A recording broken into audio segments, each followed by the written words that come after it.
Assalamualaikum warahmatullahi wabarakatuh. Alhamdulillahirrabbilalamin. Wabihi nasta'inu ala umuri dunia waddin. Wassalatu wassalamu ala ashrafil anbiya'i wal mursalin wa ala alihi wa sahbihi ajma'in. Puji dan syukur marilah kita panjatkan kehadirat Allah yang Maha Ghaffur, yang mana kita bisa melaksanakan pembelajaran meskipun tidak seperti biasanya karena wabah yang sedang melanda bumi tercinta ini.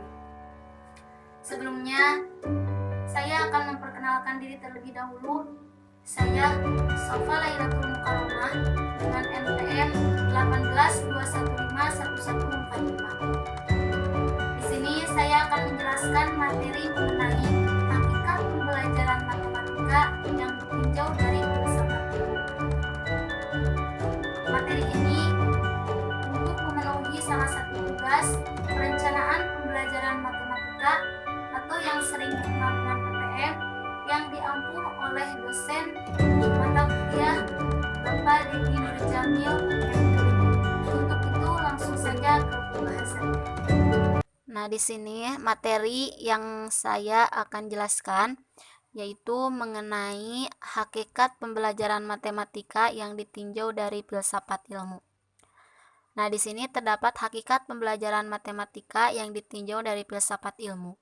Jadi, materi ini untuk memenuhi salah satu tugas perencanaan pembelajaran matematika yang diampuh oleh dosen Bapak Dedi Nurjamil MPD.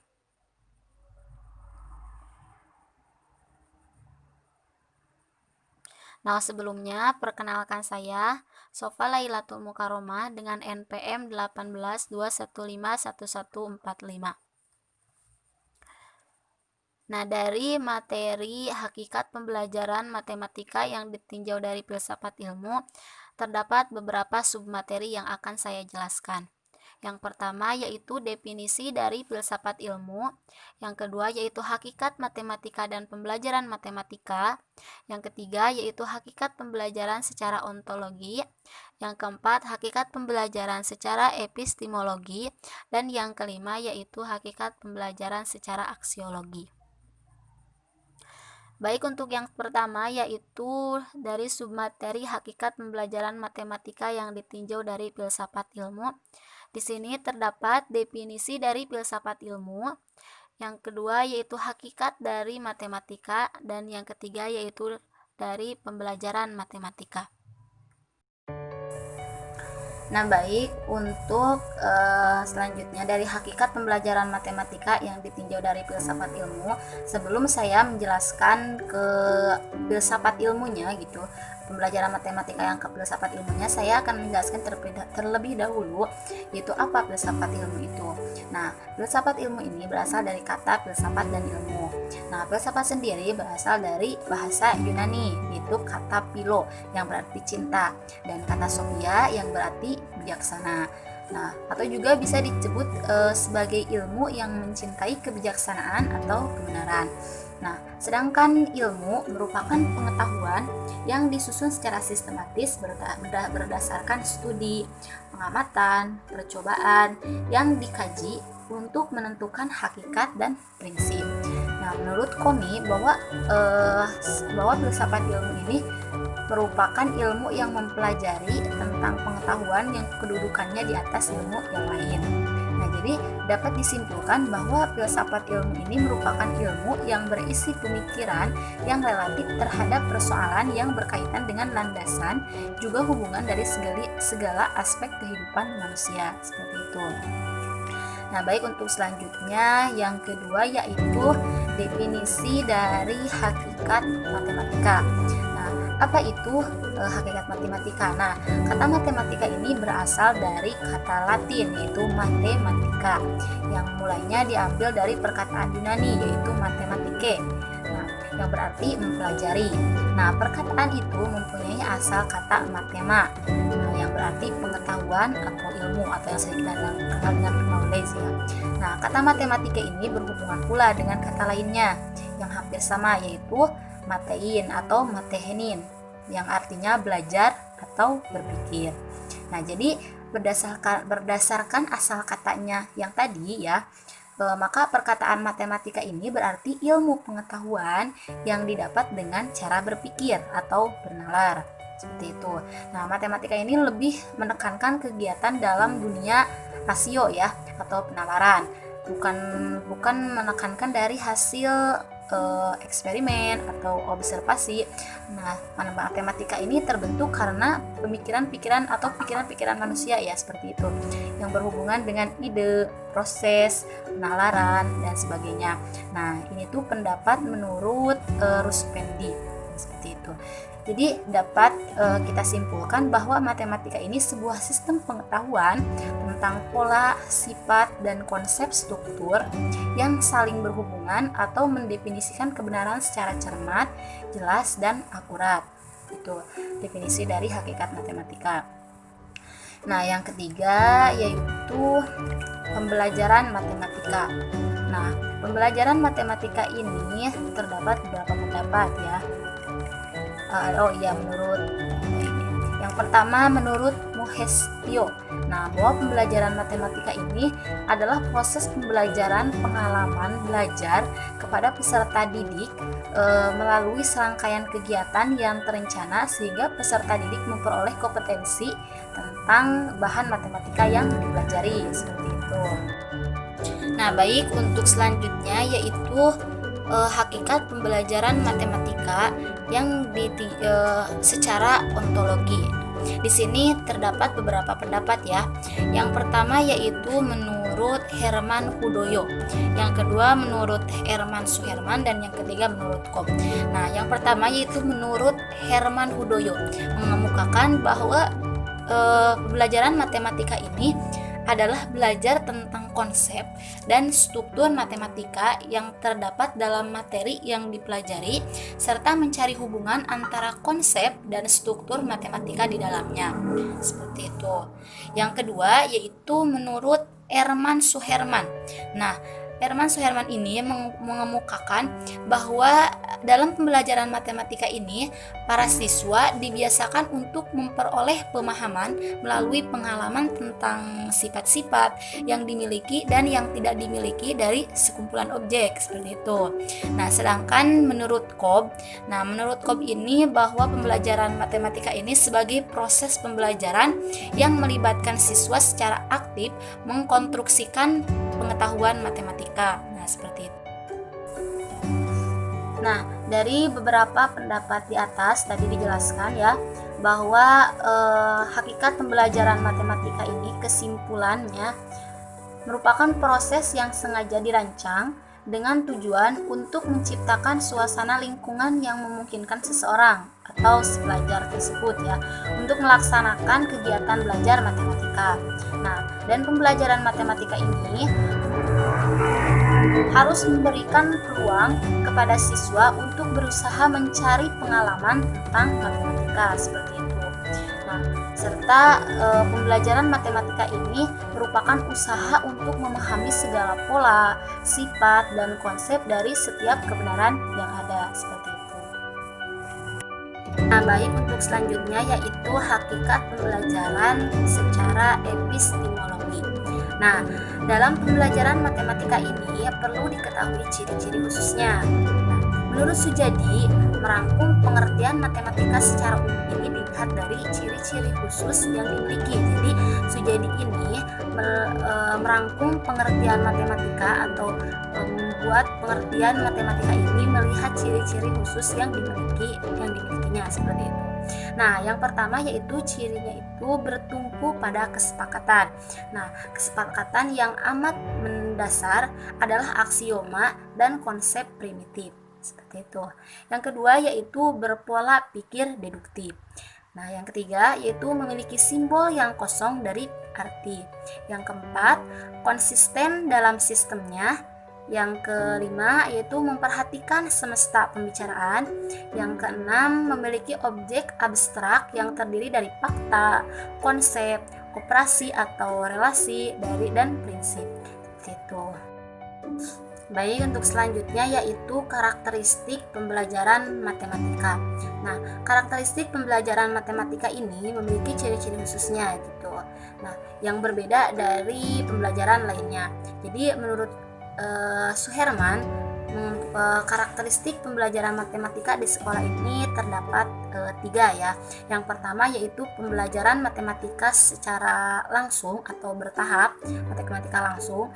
Nah, yang kedua yaitu pembelajaran matematika mengikuti metode spiral. Yang ketiga, pembelajaran matematika menekankan pola pikir deduktif. Nah, untuk yang pertama yaitu pembelajaran matematika langsung atau bertahap ya. Nah, jadi maksudnya materi pembelajaran ini diajarkan secara berjenjang atau bertahap, itu dari hal konkret ke abstrak, dari hal yang sederhana ke kompleks, atau konsep mudah ke konsep yang rumit, seperti itu. Yang kedua yaitu pembelajaran matematika mengikuti metode spiral. Nah, setiap mempelajari konsep baru perlu memperhatikan konsep atau bahan yang telah dipelajari sebelumnya, seperti itu. Bahan yang baru ini selalu dikaitkan dengan bahan yang telah dipelajari. Nah, jadi pengulangan konsep dalam bahan ajar dengan cara memperluas dan memperdalam adalah perlu dalam pembelajaran matematika. Nah, itu disebut spiral melebar atau spiral melebar dan naik. Seperti itu. Yang ketiga yaitu pembelajaran matematika menekankan pola pikir deduktif. Nah, matematika ini adalah deduktif ya. Matematika ini tersusun secara deduktif aksiomatik. Nah, namun demikian harus dapat dipilihkan pendekatannya gitu, yang cocok dengan kondisi siswa atau seperti apa lingkungan siswa tersebut. Nah, dalam pembelajaran belum sepenuhnya menggunakan pendekatan, tetapi masih campur dengan deduktifnya seperti itu. Nah, untuk selanjutnya yaitu hakikat pembelajaran matematika secara aksiologi. Nah, tidak sedikit siswa ya yang menyatakan bahwa dirinya itu alergi dengan pelajaran matematika dan tidak mengetahui letak manfaat pelajaran matematika. Sebagian lainnya bahkan menolak untuk benar-benar menyukainya. Alhasil, nilai pelajaran matematika acap kali menjadi momok di buku rapor siswa. Padahal, belajar matematika ini sesungguhnya membawa banyak manfaat dan keuntungan yang akan dirasakan kelak ketika menginjak dewasa atau menjalani kehidupan yang sesungguhnya, seperti itu. Nah, adapun manfaat dari matematika atau mempelajari matematika itu yang pertama yaitu menjadi teliti, cermat, dan sabar. Nah, pelajaran matematika ini syarat akan soal-soal yang rumit dan panjang, hal yang tentu membutuhkan kesabaran dalam menyelesaikannya. Terlebih jika satu langkah saja, maka bisa jadi kalian itu harus mengulang kembali proses menghitung dari awal, seperti itu. Nah, seorang yang terbiasa menyelesaikan persoalan matematika yang rumit dapat berkembang menjadi seorang yang lebih teliti, cermat, dan sabar. Nah, kondisi ini bisa lahir melalui pembiasaan dengan soal-soal matematika. Nah, buktinya prosesi semacam analisis, ilmuwan, atau akuntan dijalani oleh orang-orang yang teliti dalam menelaah suatu data, seperti itu. Yang kedua, yaitu mampu menarik kesimpulan secara deduktif. Nah, matematika ini sering disebut juga sebagai ilmu yang bersifat deduktif. Nah, artinya deduktif di sini itu matematika membantu seseorang dalam menarik kesimpulan berdasarkan pola yang umum. Nah, hal ini akan membiasakan otak. Jadi otak kita itu akan berpikir secara deduktif. Nah, kemampuan berpikir objektif lagi-lagi adalah salah satu dari sekian banyak soft skill yang dicari oleh seluruh bidang kerja. Bukan cuma itu, dengan sering menyelesaikan latihan matematika berupa kasus logika, kalian pun akan terbiasa berpikir secara rasional, seperti itu. Nah, untuk selanjutnya yaitu ketiga, terlatih berhitung. Nah, siapa sih yang tidak membutuhkan kemampuan untuk berhitung ya? Tidak ada, bukan ya? Semua orang butuh keterampilan berhitung. Nah, bahkan dalam skala yang sangat sederhana seperti menghitung uang kembaliannya. Sayangnya hal ini kurang kita sadari oleh sebagian siswa. Nah, penggunaan angka sejatinya simbol untuk mengukur hasil malah menjadi hal yang dihindari. Nah, perlu dicamkan, kebutuhan berhitung ini memang tidak perlu ahli ya, namun setidaknya mampu melakukannya dengan tepat dan cepat. Apalagi jika kalian adalah seorang pembisnis ya, tentu kalian tidak ingin salah menghitung keuntungan seperti itu. Nah, yang selanjutnya yaitu logika berpikir lebih berkembang. Nah, seluruh aspek dalam pelajaran matematika ini berbicara mengenai kemampuan berpikir logis. Tidak ada asumsi praduga atau tebak-tebakan, semua harus dihasilkan dengan teliti, seperti itu. Yang kelima yaitu pola pikir sistematis. Nah, matematika ini adalah salah satu pelajaran yang membutuhkan berpikir secara sistematis. Hal ini yang sangat penting dalam menjalani kehidupan, baik dalam pelajaran maupun keseharian, melalui kebiasaan berhitung, berlatih, dan sejenisnya. Secara tidak sadar, kalian telah memaksa otak kalian ini untuk terbiasa berpikir secara rumit seperti itu. Hal ini akan membuatmu mudah dalam mengorganisasikan segala sesuatu. Nah, kemampuan ini juga sangat mendukung untuk menjadi seorang pemimpin kelak ketika kamu dewasa. Gitu. Yang keenam yaitu matematika ini dapat memecahkan suatu permasalahan. Nah, karena jika kita belajar dengan sungguh-sungguh, nah matematika ini dapat memecahkan suatu permasalahan, baik dalam pengerjaan soal-soal, mengukur jarak jalan, masalah dalam pembangunan rumah dan lain sebagainya. Untuk yang ketujuh yaitu dapat membantu untuk berdagang. Nah, pasti ya, dasar matematika ini adalah berhitung. Nah, berhitung juga dapat bermanfaat untuk berdagang. Jika berdagang tidak bisa berhitung, maka penjual juga akan rugi. Nah, dan kekeliruan dalam mengembalikan uang pembelian seperti itu. Jadi, sangat banyak sekali manfaat dari pembelajaran matematika atau dari pembelajaran matematika ya seperti itu. Jadi sebenarnya manfaat dari pembelajaran matematika atau mempelajari matematika itu sangat banyak ya. Namun sayangnya banyak siswa yang tidak menyadari semua itu. Jadi di lapangan ini siswa kebanyakan tidak menyukai pembelajaran matematika. Mungkin dikarenakan mereka rumit dengan angka-angkanya atau pusing dengan rumus-rumus yang diberikan seperti itu. Nah, mungkin pemaparan materi dari saya dicukupkan sekian. Semoga bermanfaat. Terima kasih.